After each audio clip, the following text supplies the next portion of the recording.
Continuamos en señal informativa y vamos a la línea telefónica. Está en la misma Rigoberto Silva, quien es coordinador de la maestría en transparencia y protección de datos personales. Con él vamos a platicar de este diplomado en gobierno abierto que organizan el Instituto de Transparencia y la Universidad de Guadalajara en su espacio de educación virtual. Muy buenos días, ¿cómo está? Qué gusto saludarlo.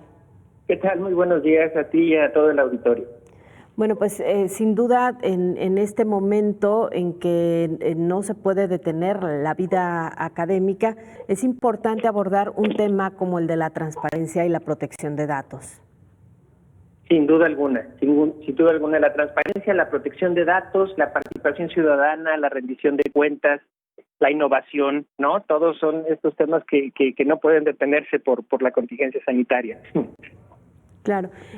¿Cómo va a ser qué se aborda en este diplomado y si nos platica de las características del mismo?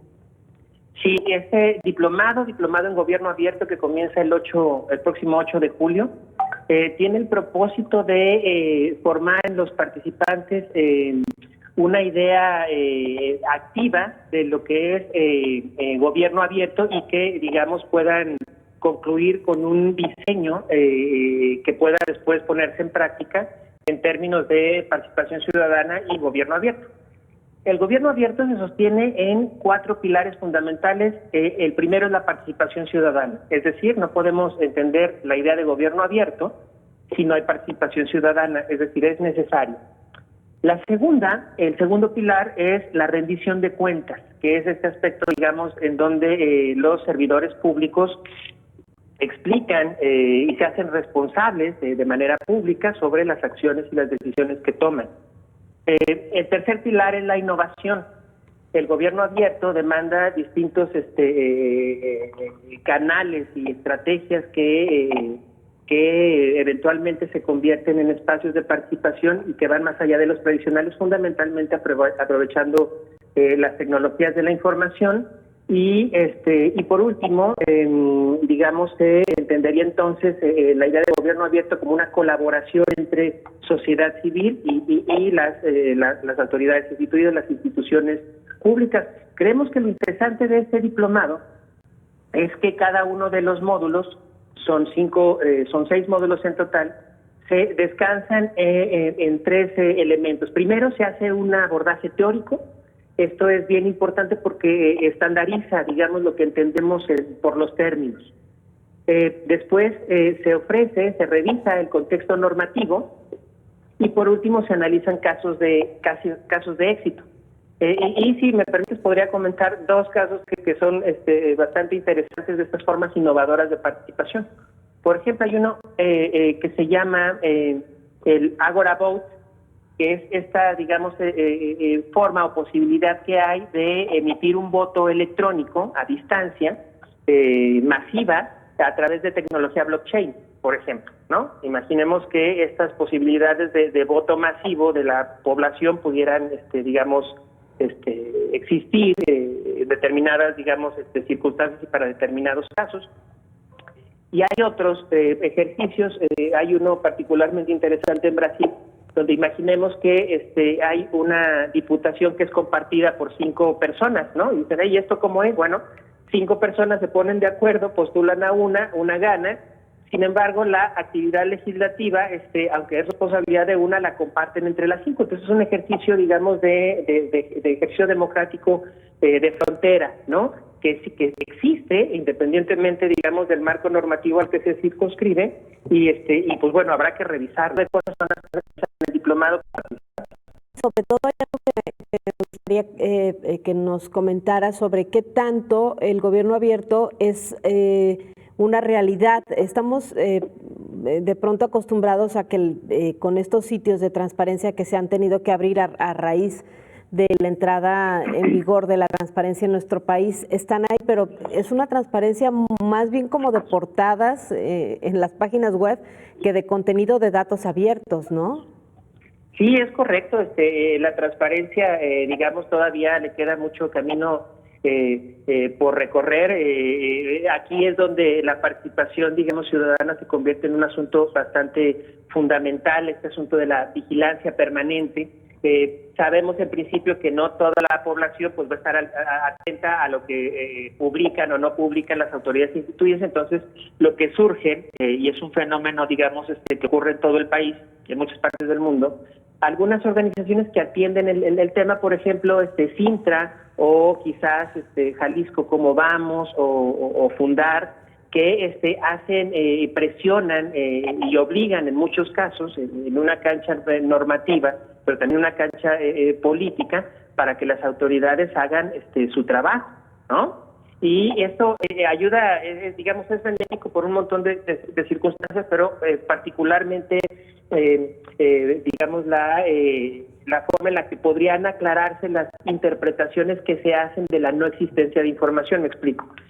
Sí hay información que debe estar publicada de facto como información fundamental, y no está.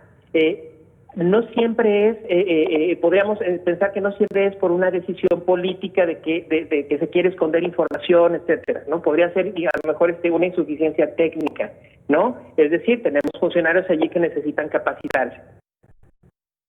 Producto de esta relación, de digamos, vigilancia de ciertos grupos ciudadanos al actuar del gobierno, pues produce que las cosas vayan mejorando. No hay como el modelo, digamos, total. Hay muchas cosas que atender, por ejemplo, lo que tú mencionas sobre datos abiertos, en la posibilidad de poder trabajar.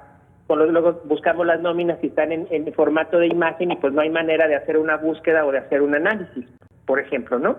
Pero creo que va caminando para allá y creo que la pendiente es positiva, sí. Claro.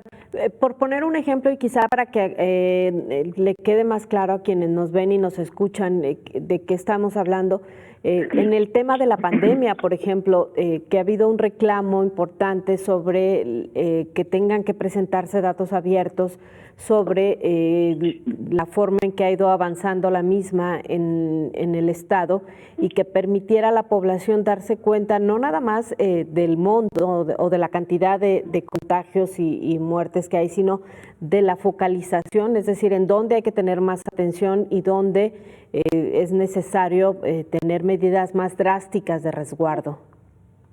Sí, sin duda. Sí, sin duda, y creo que distintas autoridades del orden público al menos está en la agenda del discurso.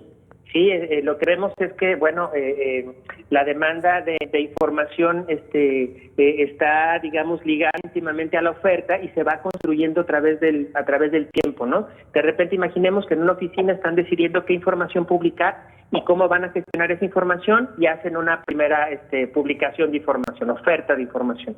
Después hay determinadas exigencias sobre ausencia de información que tendrían que ser incorporadas. Pues la construcción de la transparencia, de la rendición de cuentas es así, porque no hay un menú en principio, y menos en casos de contingencia, sobre lo que debería estar, sino más bien es una respuesta que esperemos que sea cada vez más rápida y más eficiente de las autoridades para poder atender la demanda de información.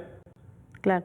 Y tocabas otro punto importante sobre esto que mencionas, ¿no? No toda la gente está acostumbrada a estar consultando los sitios de información y mucho menos los sitios especializados de gobierno abierto o de datos abiertos.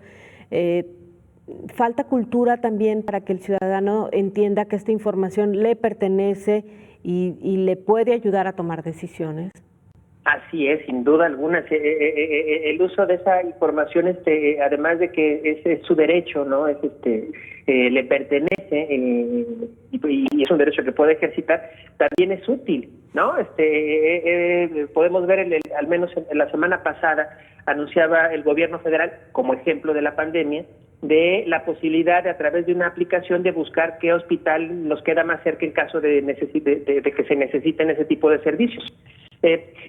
Digamos, respuesta de un gobierno, y así te podemos tener en casos en los tres niveles, pues bueno, creo que ayuda a que la población pueda darse cuenta de la utilidad de estar al pendiente de lo que ocurre en la esfera pública. Claro. ¿Cómo se puede participar en este diplomado, Rigoberto? Hay una página web que es educacioncontinua.udgvirtual.udg.mx.